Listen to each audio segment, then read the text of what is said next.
Good afternoon. This is Michael Garcia with Ottawa University.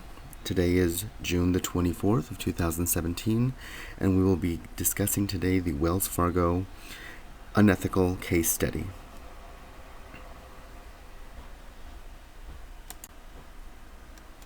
First, we will start to discuss what is ethical behavior. Ethical behaviors are doing the right thing.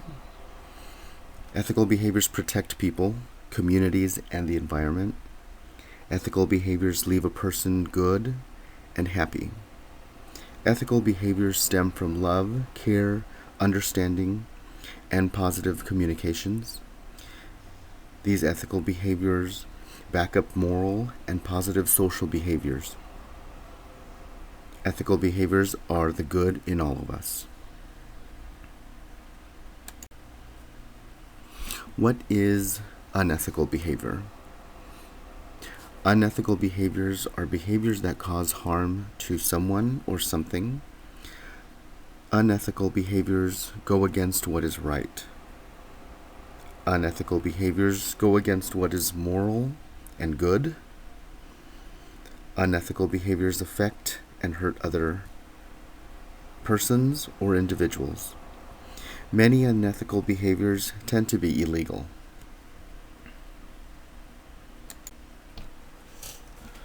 I think one of the big questions in regards to this case is, why do people act unethically? Looking at a bunch of different things that I've found online, as well as in my own work job place, some of the things that I've seen on why people act unethically are to get ahead, to have a better advantage, to meet goals that they may not be able to meet, for personal gain, to cover up previous wrongdoings, to hurt another person or company, or undermine another person. And basically, they may not even understand right or wrong.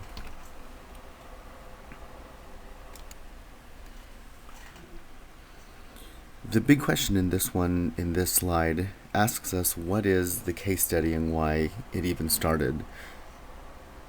This more so states why we are actually looking at this case.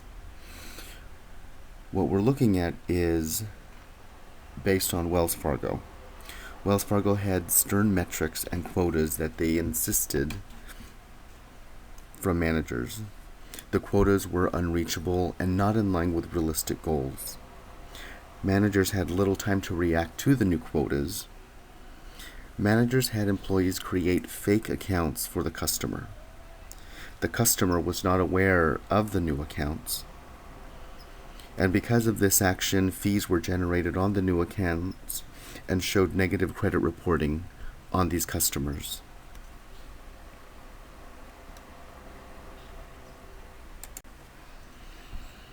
In this slide, we look at who was affected with this whole case as it unraveled. We look at, firstly,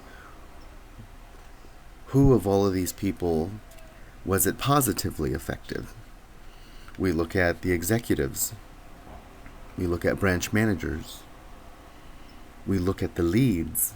And we look at the branch tellers.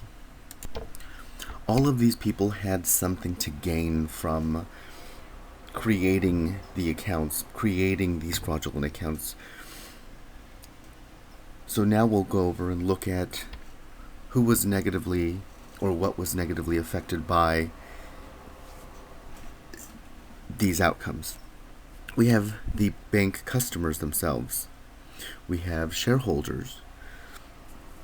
We have potential outside investors, as well as the Wells Fargo brand.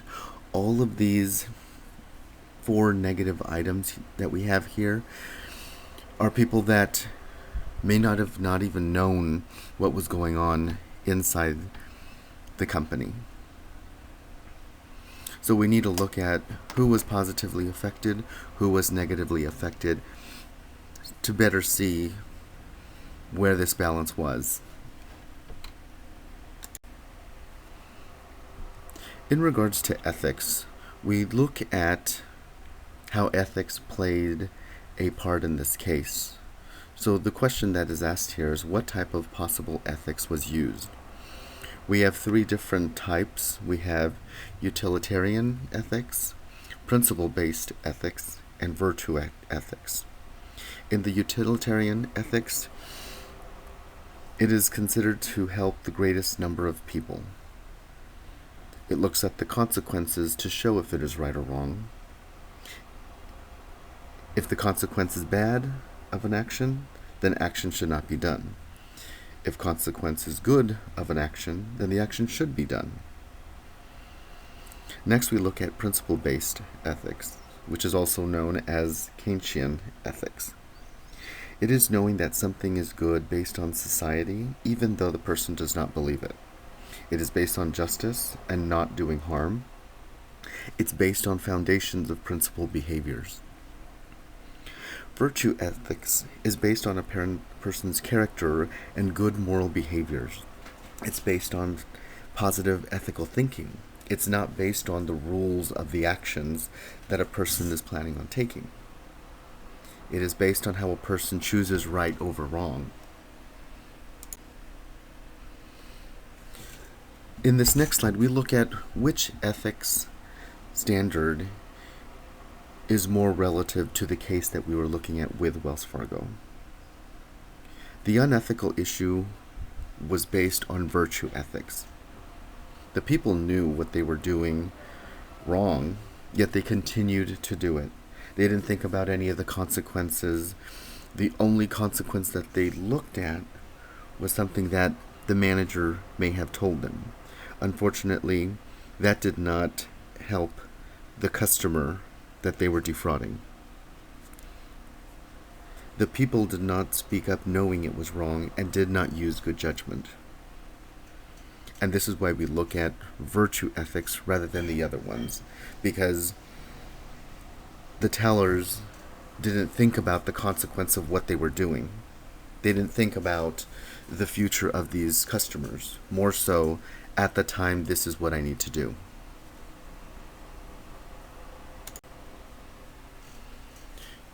In this slide, we look at the big question of, did the issue get fixed and how it got fixed? Wells Fargo was forced to pay back $2.6 million in fees. They paid out $186 million in government fines. $75.3 million in additional compensation was clawed back from top former executives. This is after an investigation had went on behind any of these other fees and things that were done. The executives involved had either resigned or been let go. Whistleblower guidance is in place without retaliation. Wells Fargo rehired 1,000 employees back that were fired on part of the Unethical Act. One of the things that I found disturbing in regards to the whistleblower program that they had was merely the fact that they used the whistleblower program against the people that used it. If they chose not to be part of this, they were fired based off of something small and minute, that they would find something against them and then fire them. The final thoughts that I have in regards to Wells Fargo and this case study was a couple key features. First of all, Wells Fargo acted unethically. Virtue ethics played a big part of this case. Wells Fargo had potential losing 70 million customers. Wells Fargo lost more than $300 million in fees alone. They also risked their reputation, which their reputation has gone back numerous decades of historical good behaviors. They have also proven that big businesses are not only unethical players in scandals, that now banks may also be part of this that we need to watch out for. And in the end, unethical and wrongdoing has no gain. Again, I hope this case study was of some value. I know that there's a couple really good talking points. The case study has been very interesting, and I've been able to share this with numerous people that really didn't know a lot of what went on and were left with a greater understanding of what went on without doing a lot of the research. So I hope that you are able to take away at least some key features of what happened. Again, this is Michael Garcia. Have a great afternoon. Thank you.